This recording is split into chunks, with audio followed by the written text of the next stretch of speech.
বাংলাদেশের রাজনীতিতে এখন সবচেয়ে বড় উদ্বেগ উৎকণ্ঠার বিষয় হচ্ছে নির্বাচন। রোডম্যাপ ঘোষণা করার পর থেকে অনেকগুলো ঘটনা ঘটছে, অনেক বক্তব্য আসছে। যেমন এখন হট টপিক হচ্ছে জাতীয় পার্টি। জাতীয় পার্টি নিষিদ্ধ করা, জাতীয় পার্টির বিরুদ্ধে একটা অবস্থান নিয়ে সেটাকে কেন্দ্র করে নানামুখী তৎপরতা চলছে এবং এই ধরনের পরিস্থিতির মধ্যেই প্রধান উপদেষ্টা ডক্টর মোহাম্মদ ইউনূস 3টা রাজনৈতিক দলকে আজকে বৈঠকে ডেকেছেন। এই বৈঠকটা যখন চলছে ঠিক সেই সময় আরেকটা অনুষ্ঠানে তারেক রহমান বলছেন নির্বাচন ঘিরে অশুভ শক্তির অপতৎপরতা দৃশ্যমান হয়েছে। আসিফ মাহমুদ সজীব ভুঁইয়া বলছেন যে আওয়ামী লীগ জাতীয় পার্টির মাধ্যমে সক্রিয় হতে চলেছে বা মাথা চাড়া দিয়ে উঠছে। এখানে কিভাবে, কোন প্রক্রিয়ায়, কিভাবে এটা সম্ভব, এটার বিস্তারিত কোনো নেই, কিন্তু তারও একটা ষড়যন্ত্রের আভাস। তারেক রহমান বলছেন যে দৃশ্যমান হয়ে উঠছে, পরিষ্কার কথা। অন্যদিকে জামাত ইসলাম আজকে বলে এসছে যে তারাও এই দাবির সাথে একমত যে আওয়ামী লীগের মতন জাতীয় পার্টিও নিষিদ্ধ করা হোক। আওয়ামী লীগের কিন্তু কার্যক্রম নিষিদ্ধ আছে, আওয়ামী লীগ নিষিদ্ধ হয়নি, কিন্তু এখানে জাতীয় পার্টিকে ট্যাগ করা হচ্ছে, আওয়ামী লীগের সাথে একসাথে করা হোক। এরপরে আরো অনেকগুলো ইস্যু আছে।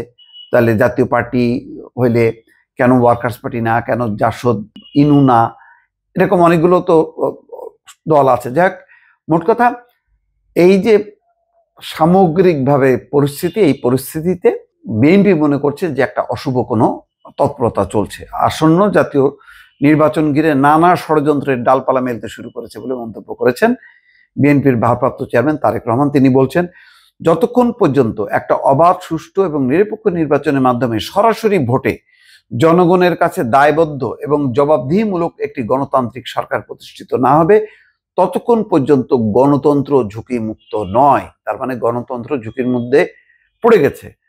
আজকে ইঞ্জিনিয়ার্স ইনস্টিটিউশন মিলনায়তনে বিএনপির 47তম প্রতিষ্ঠা বার্ষিকী উপলক্ষে এক অনুষ্ঠানে তিনি বলেন, তারেক রহমান বলছেন প্রায় 1 বছর আগে তিনি সতর্ক করেছিলেন যে আগামী নির্বাচন ঘিরে অদৃশ্য শক্তি হয়ে উঠবে। আর জনগণ নিজেরাই লক্ষ্য করতে শুরু করেছে যে নির্বাচনের মাধ্যমে জনগণের অধিকার প্রতিষ্ঠার সুযোগ বিনষ্ট করার ক্ষেত্রে সেই অশুভ শক্তির অপতৎপরতা ধীরে ধীরে দৃশ্যমান হচ্ছে। খুব গুরুত্বপূর্ণ কথা কিন্তু বলেছেন যে দৃশ্যমান হয়ে উঠছে। সেই দৃশ্যমান কারা, নামটা বলেননি, কিন্তু অনেক কিছুই কিন্তু এই বক্তব্যের মধ্যে দিয়ে স্পষ্ট হয়ে উঠছে। অন্তর্বর্তী সরকার যখন জনগণের অধিকার প্রতিষ্ঠার পথে হাঁটছে, তখন কোন রাজনৈতিক দল জনগণের অধিকার প্রতিষ্ঠার পরিবর্তে দলীয় স্বার্থ চরিতার্থ করার জন্য নানা শর্ত আরোপ করছে বলে অভিযোগ করেন বিএনপির ভারপ্রাপ্ত চেয়ারম্যান তারেক রহমান। তার মানে সরকার চাইছে যে একটা নির্বাচনের মধ্য দিয়ে তারা একটা নির্বাচিত সরকারের কাছে ক্ষমতা হস্তান্তর করবে, কিন্তু দলীয় স্বার্থে নানা শর্ত আরোপ করা হচ্ছে। কারা কোন শর্ত দিচ্ছে, এটা জুলাই বাস্তবায়ন, পিআর পদ্ধতি, এই সমস্ত সম্ভবত তিনি মিন করেছেন। বলছেন যে এই শর্ত আরোপের মাধ্যমে নির্বাচনের পথে বাধা সৃষ্টি এবং পরিকল্পিতভাবে নির্বাচনকে ভিন্ন খাতে প্রভাবিত করার অপচেষ্টা চলছে বলে বহু মানুষ ভাবতে শুরু করেছেন। বিএনপি সবসময় দ্রুততম সময় একটি নির্বাচনের দাবি জানিয়ে এসছে উল্লেখ করে বলেন, কারণ বিএনপি বিশ্বাস করে আগে জনগণের রাজনৈতিক ক্ষমতা ফিরে পাওয়া প্রয়োজন। জনগণের সরাসরি ভোটে নির্বাচিত সরকার যদি জনপ্রত্যাশা পূরণে ব্যর্থ হয় তবে পরবর্তী নির্বাচনে জনগণ ভোটের মাধ্যমে সরকার পরিবর্তনের সুযোগ পাবে, যা গণতান্ত্রিক বিশ্বের স্বাভাবিক একটা প্রক্রিয়া।